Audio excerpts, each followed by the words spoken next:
Like it or not, this is not the first time that someone has let the wilderness raise their son, only for him to go out and start fighting demons. You son of a...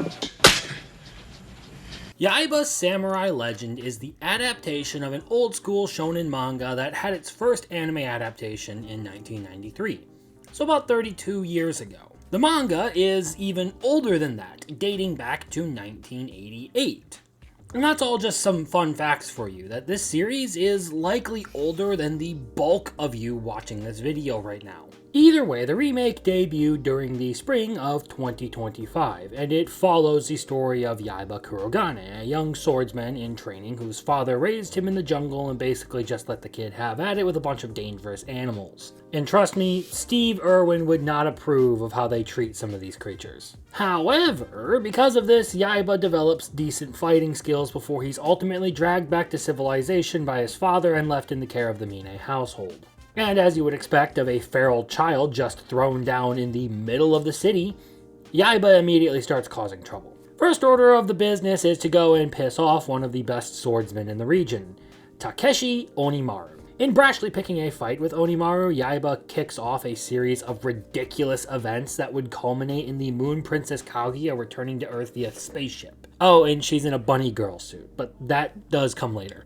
So Yaiba gets beat up pretty bad in round 1 and decides to fight dirty the second time around. And after losing for the first time in round 2, Onimaru does what anyone would do. He goes kill mode and acquires a legendary sword his family had sealed away for several generations, and goes to put that uppity Yaiba back in his place. But because the sword is a conduit for the wind god, Onimaru goes a little bit crazy and decides he's not just going to stop at putting Yaiba in his place, he's going to go take over Japan. Boy, that escalated quickly.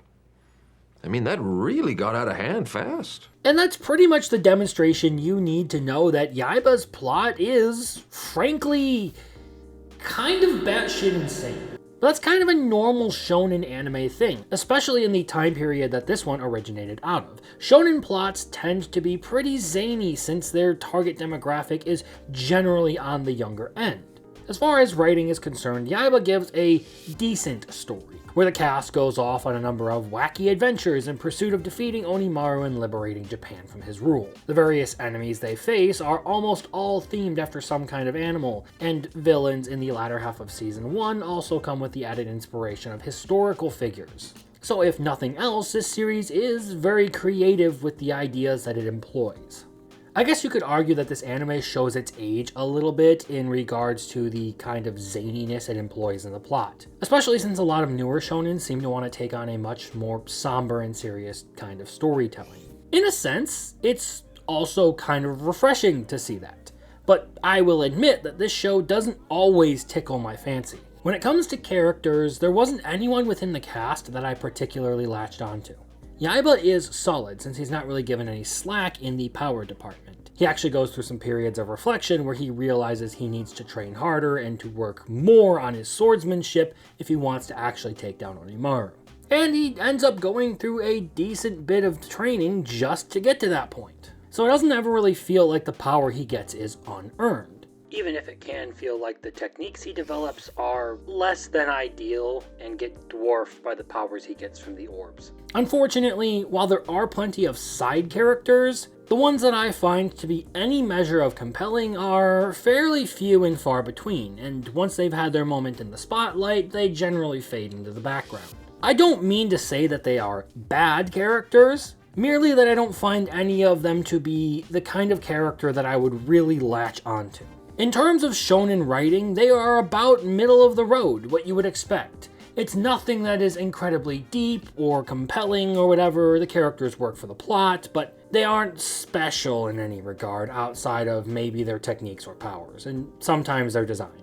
However, your personal opinion may be different. The parts I found myself enjoying the most were the fight scenes. Kind of ironic coming from someone who spends a good chunk of his time saying that fights aren't worth shit, if the story is worthless as well. But I've also never been one to knock a well-animated fight scene, even if I'm not a huge fan of the series. And the battles in Yaiba certainly benefit from the animation talent of Wit Studio. If this series does one thing exceedingly well, it is the animation when it comes to major fights. The Onimaru fights never disappointed. Even some of the battle against non-big bad evil guy characters could be really interesting, like with Bat Guy. But those really exciting moments end up being few and far between, as the show is more interested in hamming things up while Yaiba fetch quests across Japan. And that's my biggest gripe about this show. It likes to take its time faffing about in what feels like filler content to power Yaiba up for the big fight against Onimaru that will inevitably take place every so often. It takes on a pretty whimsical and unserious tone, and to be honest, it makes me feel pretty apathetic to most of the series. It's not that most of the show isn't pretty action-packed, or that it doesn't at times do this kind of thing very well, but it ultimately is the same kind of feelings that I have towards Sakamoto Days. The balance just ends up not being right, and there are certain things that don't feel like they fit into the overall serious tone of some of the plot happenings. In simple terms, it's too much silly for me. And I don't really care about anything that's going on in the story when they are exceedingly hamming it up. But the final few episodes of the first season do set some very intriguing things into motion. As mentioned, the figure from Japanese folklore, Kaguya, returns to Earth as a bunny girl and starts shooting lasers out of her fans in the middle of Yaiba and Onimaru having their big fight moment. That is, right up until Kaguya runs out of adrenochrome and takes to sending out her rabbit hordes to kidnap young women so that she can eat them.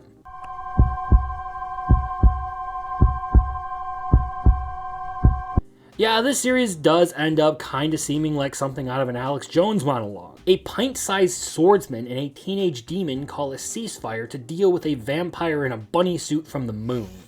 I would genuinely love to say that you can't make this up, but someone did. If you enjoy older shonen action anime, you will probably like this one. It's kind of in the same wheelhouse as One Piece, except for it doesn't have the same level of storytelling. It's also comparable to the more modern Sakamoto Days. If you're just someone who watches for cool fight scenes, this one may also appeal to you, because there are some really well done action episodes in here. Although you will probably feel bored like I did through a lot of the other ones. It's whimsical and zany, taking characters from Japanese history and doing them up in goofy shonen style, so it has its own unique sense of humor, and even if that isn't for me, I'm sure a lot of people may still enjoy it. I mean, this manga was decently popular enough at one point to actually get an anime adaptation, and enough for the studio wit to want to redo the anime. And for me, it does have its moments. There are times where I'm like, okay, I remember why I kept watching this series for 24 episodes. But the bulk of the series does kind of make me question why I would sit through this all the time. I felt pretty apathetic towards it. And all in all, I can say it is a watchable anime, it is a likable anime, but it isn't one that I would say is exceedingly spectacular. But those are all just the words of one pretentious nerd on the internet. So, if you enjoyed this video, I would encourage you to hit the like button and leave a comment so that the algorithm picks this one up. I would appreciate it. And if you want more of my content, feel free to subscribe. I just hit 1,000 and I'm looking to go farther. Do it, or I may have to steal your dog.